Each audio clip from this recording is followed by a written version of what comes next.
Hey y'all, it's day 3 of restoring this $10 nightstand that I found.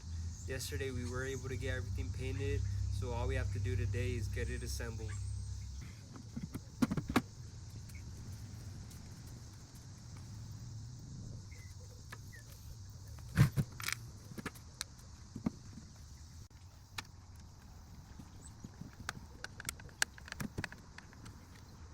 I did think most of this old stain was going to be covered by the back piece, yet it wasn't, as you can see, so I did go back and paint it to match the rest of the stand.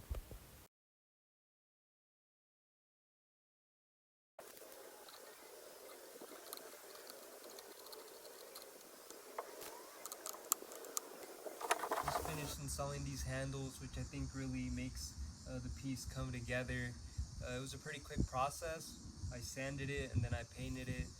That's about it.